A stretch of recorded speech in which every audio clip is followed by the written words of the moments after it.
کبھی فیس بک کی ریلز پر تم گانے دیکھ رہے ہو، کبھی انسٹاگرام پر تم میوزک سن رہے ہو، کبھی تم واٹس ایپ اور فیس بک کے اوپر گانے سن رہے ہو میرے نوجوان ساتھیوں، یہ تم گانے کیوں سن رہے ہو؟ یہ تم میوزک کیوں سن رہے ہو؟ اگر تم یہ کہتے ہو یہ گانے سن کر کے ہمارے دلوں کو سکون ملتا ہے، تو میرے بھائی تم اپنے دل کے بارے میں یہ سمجھ جاؤ، تمہارا دل مردہ ہو چکا ہے۔ جس دل کو گانا سن کر کے سکون ملتا ہو، جس دل کو میوزک کے ذریعے سکون ملتا ہو، اس دل کی جنازے کی نماز پڑھ لو، وہ دل مر چکا ہے، وہ دل مردہ ہو چکا ہے۔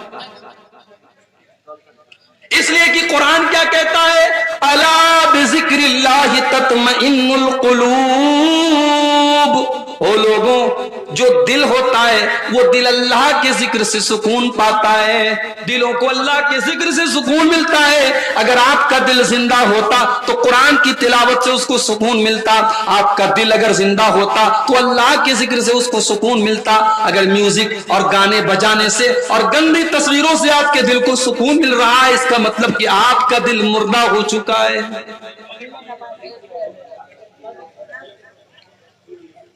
عبداللہ بن مسعود رضی اللہ تعالیٰ عنہ، اللہ کے پیارے نبی کہتے ہیں عبداللہ تم قرآن پڑھ کے سناؤ۔ حضرت عبداللہ کہتے ہیں اے اللہ کے نبی میں آپ کو قرآن پڑھ کے سناؤں؟ یہ قرآن تو آپ ہی کے اوپر اترا ہے، میں کیسے آپ کو قرآن پڑھ کے سناؤں؟ اللہ کے پیارے نبی نے فرمایا اے عبداللہ صحیح بات ہے کہ قرآن میرے اوپر اترا ہے، مگر آج میں قرآن کسی اور کی زبان سے سننا چاہتا ہوں۔ اے عبداللہ تم قرآن کی تلاوت کرو، میں سننا چاہتا ہوں۔ حضرت عبداللہ کہتے ہیں میں سورہ نساء کی تلاوت کرنے لگا، سورہ نساء میں پڑھنے لگا، میں تلاوت کرتا چلا جا رہا ہوں، اللہ کے نبی غور سے سنتے چلے جا رہے ہیں۔ جب میں سورہ نساء کی تلاوت کرتے کرتے جب میں اس کی اس آیت کے اوپر پہنچا فَكَيْفَ إِذَا جِئْنَا مِن كُلِّ أُمَّةٍ بِشَهِيدٍ وَجِئْنَا بِكَ عَلَىٰ هَٰؤُلَاءِ شَهِيدًا۔ اے نبی آپ کا کیا حال ہوگا جب ہم ہر امت میں سے ایک گواہ کو لائیں گے، اور اے نبی کل قیامت کے دن ہم آپ کو آپ کی امت کے اوپر گواہ بنا کر کے لائیں گے۔ اللہ کے نبی جب اس آیت کو سنتے ہیں آپ کو اپنی ذمہ داری کا احساس ہونے لگتا ہے، آپ کے دل میں یہ خیال آتا ہے کل قیامت کے دن میری امت کے بارے میں مجھ سے پوچھا جائے گا۔ اللہ کے نبی کی آنکھوں سے آنسو بہنے لگتے ہیں، اللہ کے نبی رونے لگتے ہیں، اور آپ کہتے ہیں کہ عبداللہ بس کرو، اے عبداللہ رک جاؤ۔ حضرت عبداللہ کہتے جب میں نے نظریں اٹھا کے دیکھی فَإِذَا عَيْنَاهُ تَذْرِفَانِ، اللہ کے نبی کی آنکھوں سے آنسو بہ رہے تھے، اللہ کے نبی رو رہے تھے۔ آپ کو اپنی ذمہ داری کا احساس تھا۔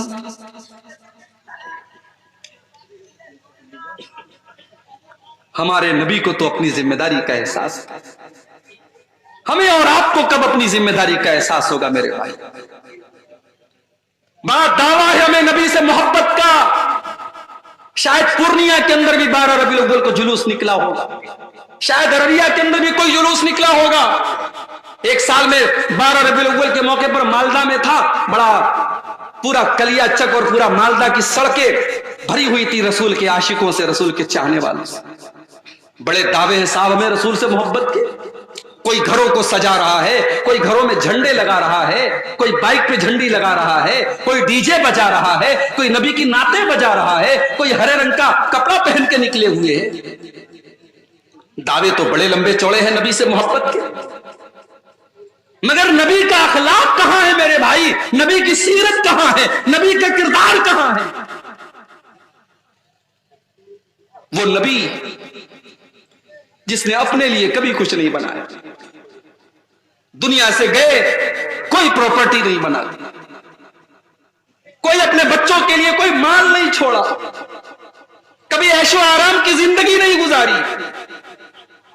آخری دن اللہ کے نبی کا سوموار کو آپ کا انتقال ہوتا ہے، اور سنڈے کو اتوار کی رات میں اللہ کے نبی کے گھر میں جو چراغ جلتا ہے اس چراغ کا تیل بھی پڑوسی سے ادھار لیا جاتا ہے۔ یہ زندگی گزاری اللہ کے پیارے نبی نے۔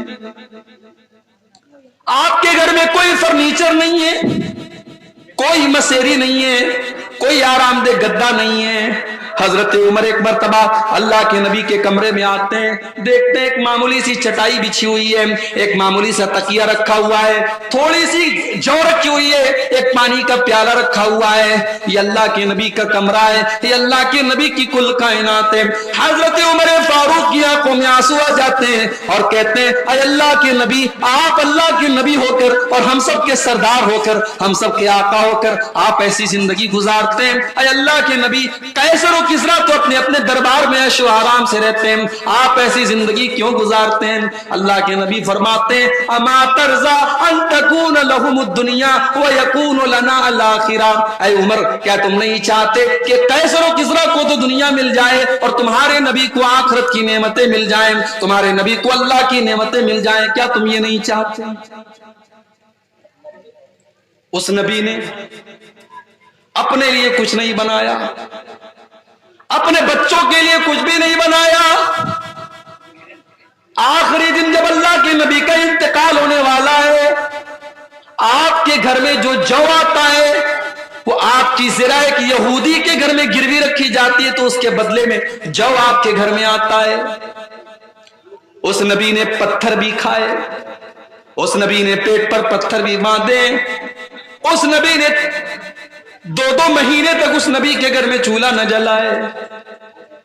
میرے پیارے ساتھیوں، یہ ساری تکلیفیں اللہ کے نبی نے کیوں اٹھائی ہیں؟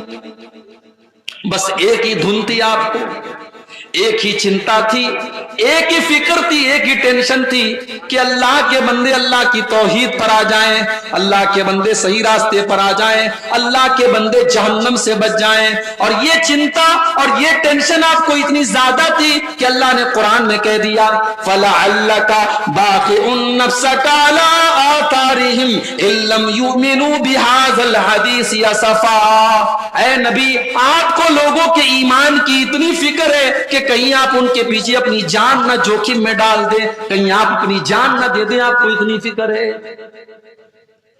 آپ کو بس ایک ہی فکر ستاتی تھی کہ لوگ ایمان لے آئیں، لوگ توحید پر آ جائیں، لوگ جہنم کی آگ سے بچ جائیں۔ آپ نے طائف کے اندر پتھر بھی کھائے، آپ نماز پڑھ رہے ہیں اور عقبہ ابن ابی معیط آتا ہے اور آپ کے گلے میں چادر ڈال کر کے آپ کا گلا دبانے کی کوشش کرتا ہے۔ حضرت ابوبکر صدیق آتے ہیں اور آ کر کے اللہ کے نبی کو بچاتے ہیں اور کہتے ہیں اتقتلون رجلا ان یقول ربی اللہ، تم ایک انسان کو صرف اس لیے قتل کرنا چاہتے ہو کہ وہ اللہ کو اپنا رب کہتا ہے، وہ ایک اللہ کو اپنا رب کہتا ہے، تم اس لیے اس کو قتل کر دینا چاہتے ہو۔ نماز کی حالت میں آپ کے اوپر اونٹنی کی بچہ دانی لا کے رکھ دی گئی، آپ کے اوپر احد کے میدان میں ایسا حملہ کیا گیا کہ آپ کا چہرہ لہو لہان ہو گیا، آپ کے سر سے خون ٹپا ٹپ گر رہا تھا اور آپ کے دانت توڑ دیے گئے، آپ کو زہر دیا گیا، آپ کے اوپر پتھر گرا کر کے آپ کو جان سے مارنے کی کوشش کی گئی، آپ کو آپ کے وطن سے نکالا گیا، آپ کی زندگی میں آپ کی بیٹی کو ایسا حملہ کیا گیا آپ کی بیٹی کے اوپر کہ آپ کی بیٹی کا انتقال ہو گیا۔ میرے پیارے ساتھیوں، یہ سارے دکھ اللہ کے نبی نے کیوں اٹھائے؟ اللہ کے لیے اٹھائے، اللہ کے دین کے لیے اٹھائے، اللہ کی رضا کے لیے اٹھائے۔ ہم بھی تو اسی نبی کا کلمہ پڑھنے والے ہیں، ہمیں اپنی ذمہ داری کا احساس کب ہوگا؟ ہم اسلام کے لیے اور اپنے دین کے لیے کیا کر رہے ہیں؟ جلسہ کر رہے ہیں؟ بہت بڑا تیر مار لیا بھائی صاحب آپ نے، بڑی دور سے چل کے آپ آئے ہیں، آج چمنی بازار میں جلسہ ہے، مگر ذرا اپنے دلوں کو ٹٹولنا کہ کس مقصد کے لیے آئے۔ مقصد اگر یہ ہے کہ عبدالغفار صاحب آئیں گے، تقریر سنیں گے اور صبح آپس میں باتیں کریں گے صاحب تقریر کیسی تھی، اگر یہ مقصد تھا، یا بہت ساری ہماری عورتیں آئی ہیں کہ چلے آج دیکھیں گے منیر الدین صاحب، ان کو دیکھیں گے آج وہ کیسے دکھنے میں لگتے ہیں، ان کو دیکھنا مقصد تھا، تو معاف کیجئے پھر آپ کا مقصد یہاں آنے کا گڑبڑ ہے۔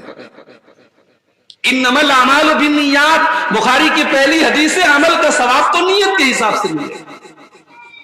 اگر نیت یہ ہے کہ جلسے میں جائیں گے 10 باتیں سنیں گے، چلو 10 پر نہیں 10 میں سے 2 بات پر عمل کر لیں گے، اپنی اصلاح کر لیں گے، اپنی کمیوں کو دور کریں گے، اگر یہ مقصد لے کر کے آئے تھے اور مدرسہ قمر العلوم کا تعاون کریں گے، اگر یہ مقصد لے کر کے آئے تھے تب تو ٹھیک ہے، اور اگر تفریح کرنا تھا، انٹرٹینمنٹ کرنا تھا، تو انٹرٹینمنٹ کرنے کے لیے تقریر میں آنا ضروری نہیں ہے، کوئی فلم دیکھ لو، کوئی ناچ گانا دیکھ لو، کوئی اور بےہودہ کام کر لو، اس میں انٹرٹینمنٹ ہو جائے گا۔ دین کو انٹرٹینمنٹ مت بناؤ میرے